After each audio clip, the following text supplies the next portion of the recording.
Good morning, ladies and gentlemen. First of all, let me thank you for all coming here today. So let me introduce myself.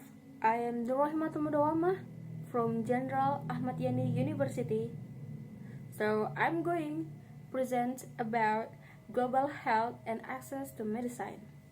Health conditions around the world are very diverse and are influenced by various factors such as economics, health system, government policies, and social determinants of health. By the end of this talk, you'll be familiar with global health and access to medicine.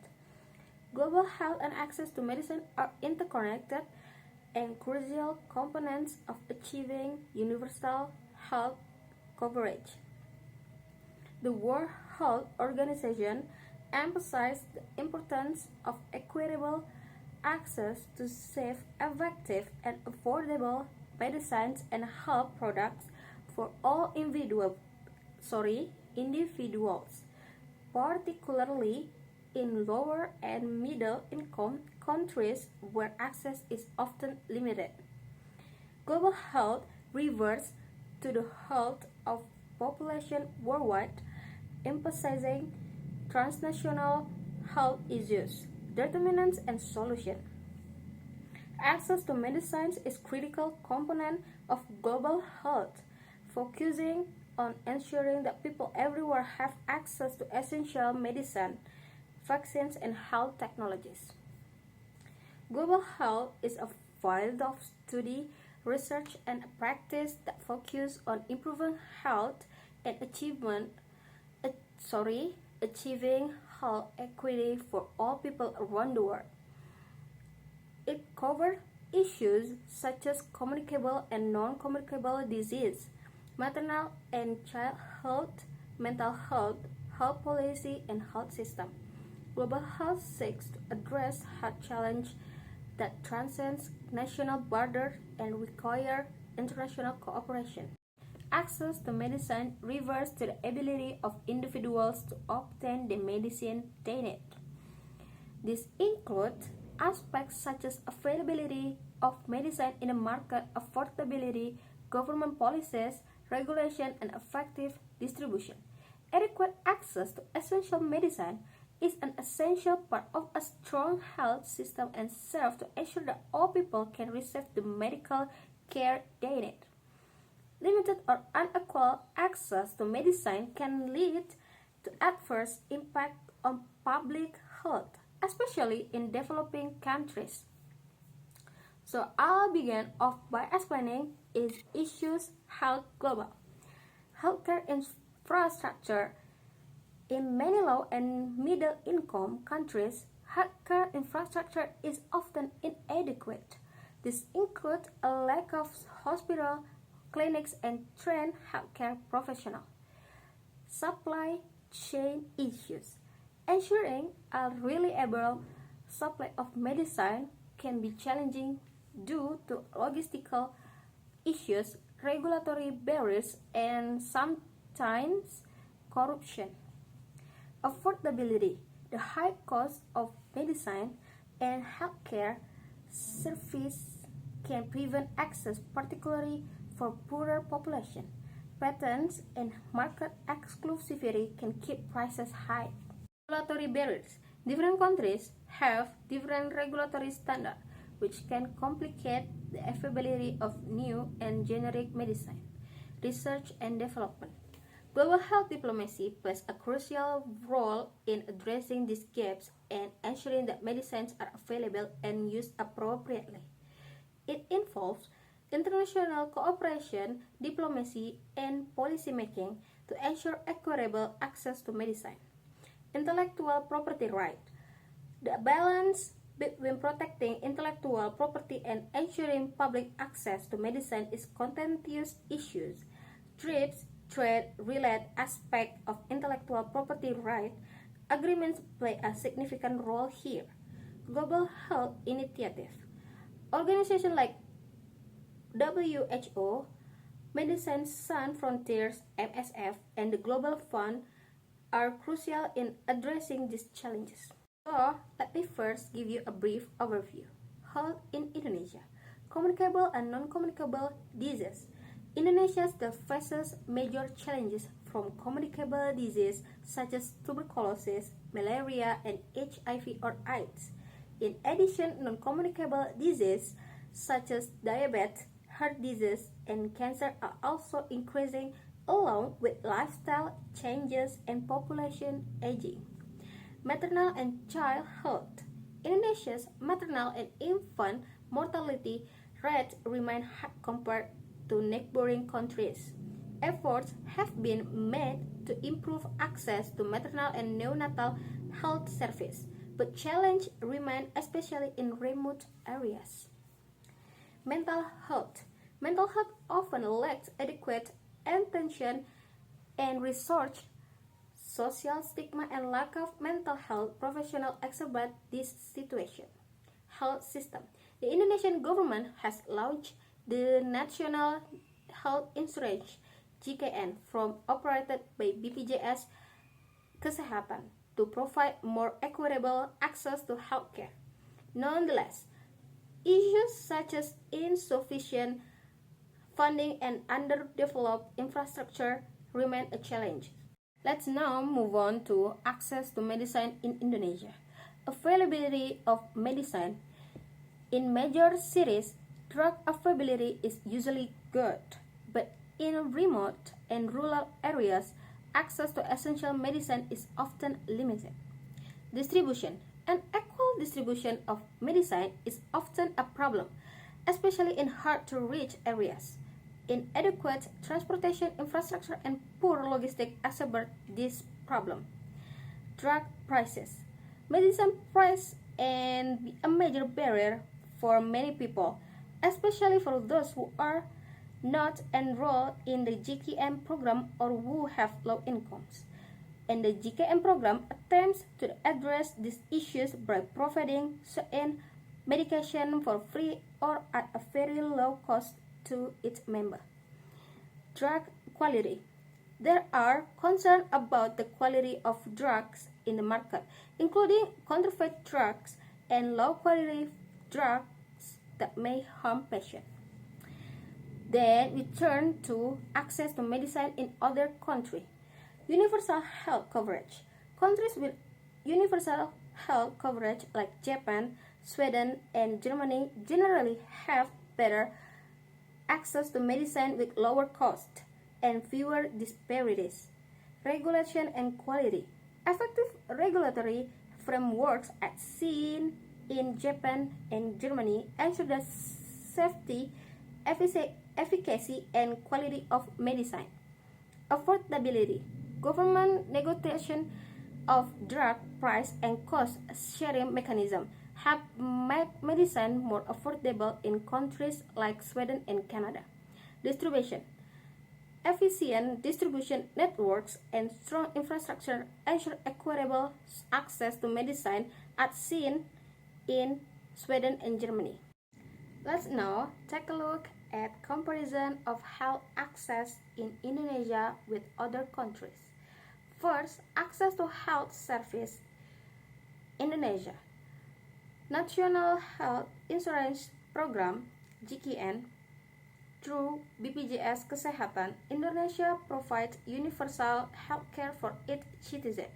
However, there are still issues in terms of availability of facilities and quality of service, especially in remote areas. Access challenge. Many remote areas are difficult to reach and have limited health facilities. Japan. Universal health system. Japan has one of the best healthcare systems in the world with universal coverage and excellent service equality. Easy access. Healthcare facilities are evenly spread across the country, making access to healthcare easier and faster. Maternal and infant mortality rates. Indonesia. Maternal mortality rate (MMR) still high compared to developed countries. In 2015, Indonesia's MMR was 105 per 100,000 live births. Infant mortality rate, or IMR is also still high at around 23 per 1,000 live births in 2019.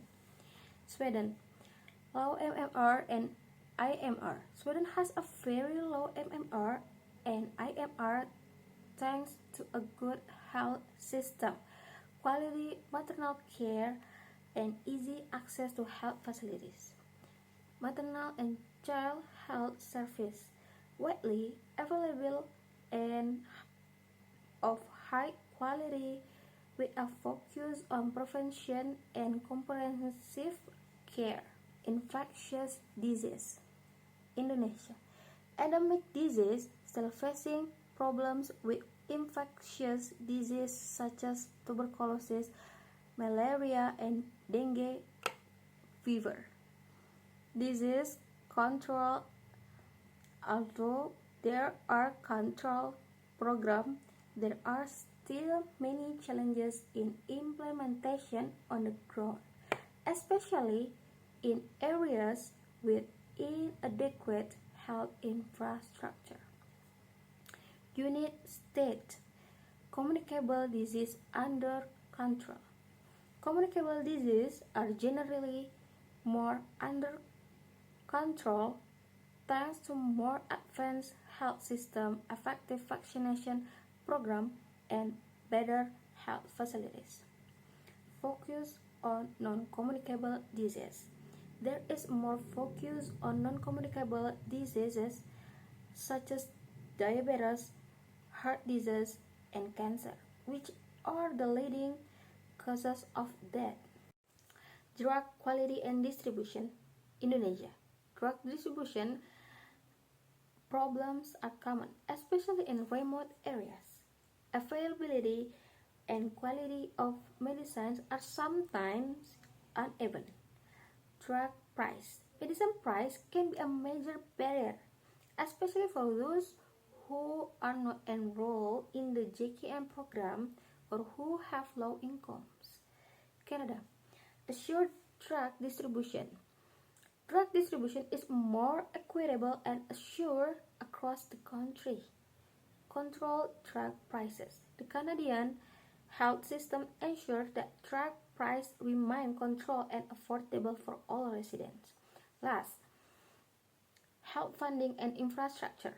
Health budget. The budget for health sectors is still relatively low compared to many developed countries, affecting the quality and availability of health service.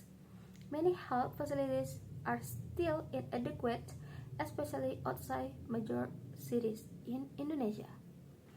In Germany, adequate funding.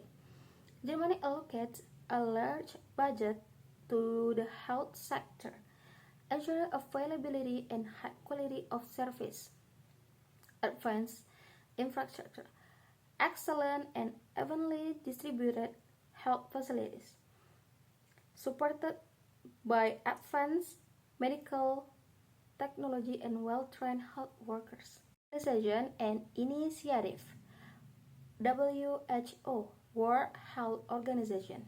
The World Health Organization works with member states to identify priorities and develop strategies for achieving universal access to medicine and health products. Access to Medicine Foundation. This non-profit organization aims to mobilize healthcare companies to improve access to medicine in low and middle income countries by providing data, collaboration, and persuasion. Global Health Research and Innovation Canada. This organization contributes to addressing healthcare inequities through evidence-based diplomacy and research.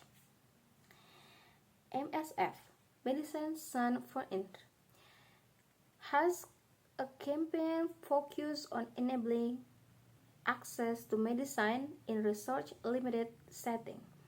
Gavi, Global Alliance for Vaccine and Immunization. The Gavi Vaccination Alliance improves access to vaccine in low-income countries and has played a crucial role in introducing new vaccine to these regions. Deloitte.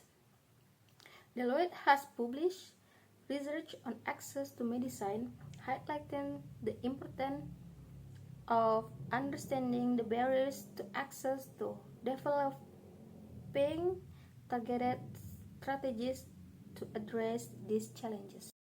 Well, this brings me to the end of my presentation. Attempts to address these issues. Health improvement. The government continues to work on improving health infrastructure across the country, including the construction of hospitals and health centers in remote areas. International cooperation. Collaborate with international organizations and other countries to address global health issues and improve access to medicine. Increase health budget. Increase the budget allocation for the health sector to ensure that more research are available for healthcare and procurement of medicine. Education and training. Improve education and training for health workers to ensure they have the necessary skills to provide quality care. The conclusion is, while Indonesia has made significant strides in improving access to healthcare and medicine through programs like JKN, there are still substantial challenges to overcome, especially in terms of availability, affordability, and quality control. Comparing Indonesia with other countries highlight the importance of robust healthcare infrastructure, effective regulation, and universal health coverage in achieving better health outcomes and equitable access to medicine. Continued efforts and investment in these areas are essential for Indonesia to further enhance its healthcare system and ensure that all citizens have access to medicine they need. In my opinion, we should improving global health and access to medicine require a multifaceted approach involving international cooperation, national policy reforms, innovative financing, and community engagement. While significant progress has been made, ongoing challenges highlight the need for sustained effort and collaboration to ensure equitable access to essential medicine and healthcare service for all. Thank you for your attention.